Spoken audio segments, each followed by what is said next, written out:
As the curtain began to fall on classic Doctor Who, the Seventh Doctor's era emerged, a time when the BBC was quietly letting the show fade until its eventual cancellation in 1989.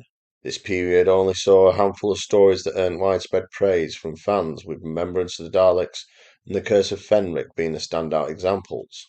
Many others, though, were dismissed for their flimsy plots or low-budget effects. Episodes like Time and the Rani and Paradise Towers certainly fall into that category, but there's more to this era than meets the eye. Some stories, initially overlooked or criticised, revealed themselves as hidden gems when given a closer look, and one such gem is the Happiness Patrol.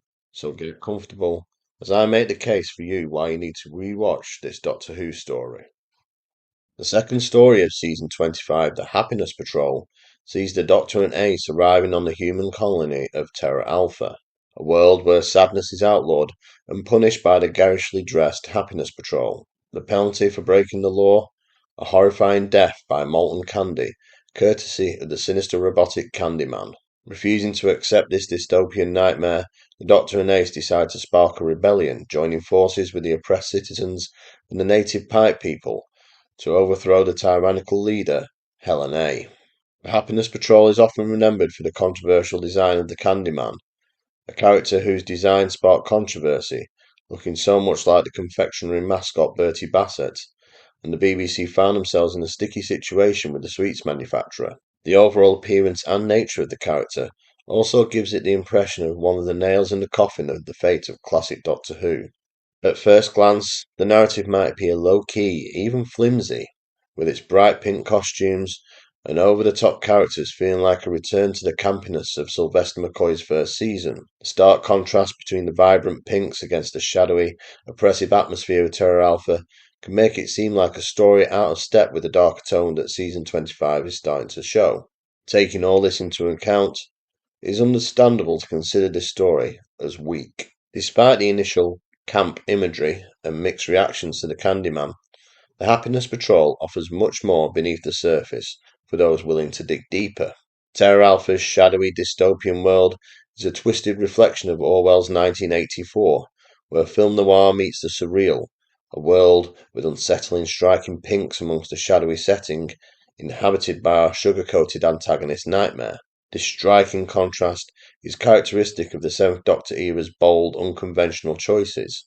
Interestingly, the story was originally conceived with a heavier nod to film noir, with early plans to film it in black and white, which would have amplified its dark, moody atmosphere. Writer Graham Curry weaves multiple layers into the narrative, some of which might not be immediately apparent. Beyond the visual dystopia reminiscent of Orwell's work, there are narrative parallels as well. The Happiness Patrol, tasked with rooting out unhappiness, mirrors the Thought Police of 1984. Helen A's relentless public announcements promoting mandatory happiness are chillingly similar to Big Brother's omnipresent propaganda. Helen A herself is a deliberate caricature of Margaret Thatcher, the British Prime Minister at the time. By 1988, Thatcher's reign was waning and public discontent was growing. Graham Curry and actress Sheila Hancock cleverly infuse elements of Thatcherism into Helen A's character, amplifying the audience's dislike for her authoritarianism and oppressive traits. Even the seemingly over-the-top campiness of the Happiness Patrol holds deeper significance. The enforced facade of happiness among the citizens can be seen as an allegory for those in the 1980s repressing their sexuality. Despite the decriminalisation of homosexuality in the UK, the 1980s was still marked by stigma, particularly due to the AIDS crisis, which is exacerbated by homophobia. This theme adds another layer to the story, making its camp elements more poignant than they first appear. At the story's conclusion, where Helen A's partner, Joseph C., abandons her oppressive regime and escapes with the Candyman's creator, Harold C., can be interpreted as two men breaking free from the constraints of Terra Alpha. This could symbolise a gay couple finally escaping oppression, or simply being allowed to express their true selves.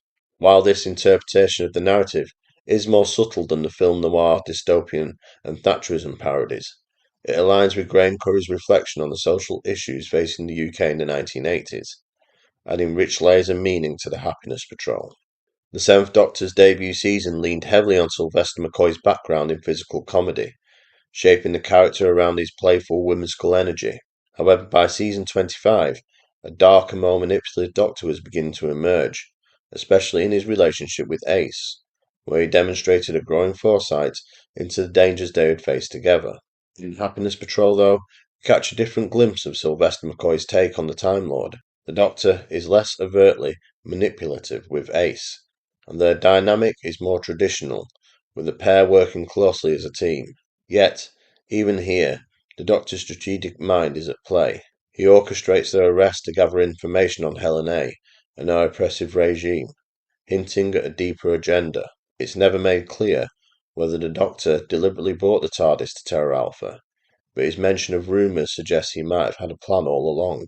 While his usual manipulations are somewhat subdued in this story, they surface in how he influences the inhabitants of Terra Alpha. The Doctor subtly stirs rebellion by encouraging public dissent and supporting the resistance led by Earl Sigma, Susan Q, and the native Pipe people. Even when Ace is captured and forced to audition for the Happiness Patrol, the Doctor remains in the shadows, methodically working to expose Helena's regime to the galactic census taker, Trevor Sigma. Interestingly, the Doctor's methods here are less about technical wizardry and more about psychological mastery. He disarms two snipers with nothing more than words, challenging their conscience and forcing them to question their orders. It's a powerful demonstration of his ability to manipulate without violence and relying instead on moral persuasion. The most poignant moment comes at the story's climax, though, when the Doctor confronts Helena as she tries to flee. He delivers to her a crucial lesson in that true happiness can only be understood in contrast to sadness. Initially dismissive, Helena remains determined to rebuild her regime elsewhere, but her resolve crumbles when she discovers her beloved pet Fifi dying. In her grief, she finally grasps the Doctor's message, shedding her mask of enforced happiness. Unlike many of the Doctor's enemies, Helena's fate is left unresolved. Rather than perishing in the wake of the rebellion against her regime, she is allowed a moment of repentance. The Doctor leaves her fate to the now liberated people of Terra Alpha, offering a rare ambiguity that invites the audience to decide whether she is capable of change. This open-ended conclusion underscores the Seventh Doctor's evolving role as a master of manipulation, not through force, but through a deep understanding of human and alien nature. The Happiness Patrol is more than just a story. It's a layered narrative that cleverly weaves together politics, propaganda, and the ever-present shadow of societal control. Sound familiar? That's because these are themes that Doctor Who has expertly tackled for decades. Despite being perceived by the BBC as a children's show, Doctor Who has long explored adult issues hidden within its imaginative storylines. From its earliest days, some of the show's writers recognised its potential to tackle real-world concerns without losing its entertainment value. They cleverly embedded these themes as allegories and satire, creating stories that resonated on deeper levels. This approach was especially evident during the Third Doctor era, when many episodes were set on contemporary Earth, making them fertile ground for exploring social and political issues. Writers like Malcolm Hulke and the duo Bob Baker and Dave Martin were servant to this technique. Hulke's The Silurians serves as an allegory for xenophobia and racism, exploring the tension and distrust between humans and Silurians over their right to coexist on Earth. In a similar way, Baker and Martin's The Mutants reflects this brutal reality of the apartheid in South Africa, drawing parallels between the story's segregation as species and South Africa's racial divisions.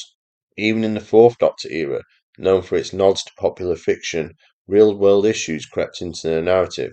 For instance, Robert Holmes' The Sunmakers offers a biting satire on the British taxation system, born out of Holmes' own frustration with his tax bill. As British television became more daring in the 1980s, so did Doctor Who. The Sixth Doctor's Vengeance on Varos is almost prophetic in its critique of how audiences consume increasingly extreme forms of entertainment, a trend that would only intensify with the rise of reality TV into the 21st century. By the time we reached the Happiness Patrol, Doctor Who had become adept at embedding social commentary within its stories. The Seventh Doctor's era was a time of reinvention, as the show sought to reclaim its audience while remaining relevant in a rapidly changing media landscape. The Happiness Patrol exemplifies this by pushing boundaries while staying true to the core elements that made Doctor Who a success. This adaptability is what keeps Doctor Who fresh even today. The show continues to evolve, reflecting new and enduring issues within its narratives. Whilst it hasn't always been flawless in its execution, Doctor Who remains a unique blend of entertainment and thoughtful commentary, a hallmark of its enduring legacy. I'm not about to declare The Happiness Patrol as the greatest Doctor Who story ever. It's not even my top pick for the Seventh Doctor, let alone the best of season 25. While I've been highlighting its strengths, it's far from flawless. Like many classic Doctor Who episodes, the ambitious vision of the Happiness Patrol was somewhat constrained by the reality of its budget. The dystopian world of Terra Alpha is brought to life through minimal sets representing the empty streets of the colony. And when I think of effective futuristic scenes from the 80s, films like Blade Runner come to mind. Of course, Doctor Who in the 1980s couldn't compete with big budget cinema. I can't help wondering if the story's setting could have been more immersive, with a few model shots or more expansive set designs. Then there's the Candyman, often criticised as one of the weaker antagonists in the show's history. While I wouldn't go that far myself, it's true that the Candyman doesn't quite exude the level of threat that it could have. The Doctor easily outsmarts it when they meet, and maybe if the character had been written with more menace, it wouldn't have attracted so much negative criticism. Sure, the Happiness Patrol has its flaws, but it's precisely this blend of surreal narrative and bold vision that does still make it so compelling. Graham Courier expertly crafts a story where the deeper themes lurk just beneath the surface, never overshadowing the pure entertainment value. And that's what Doctor Who should always be at its core, entertaining. Yet the magic of Doctor Who lies in its ability to be so much more. A story that operates on multiple levels. The Happiness Patrol is a brilliant example of how wildly different ideas can coexist within a single narrative. So, why not give it another go? You might just find that the Happiness Patrol is far more than meets the eye. Look beyond its surreal mix of camp and dystopia and dig deeper into its underlying themes and ideas. You might just find a new appreciation for this story. But if you don't, that's fine. Doctor Who is the perfect platform for a TV show with so many different preferences for fans. But for now, it's the end, but the moment has been prepared for.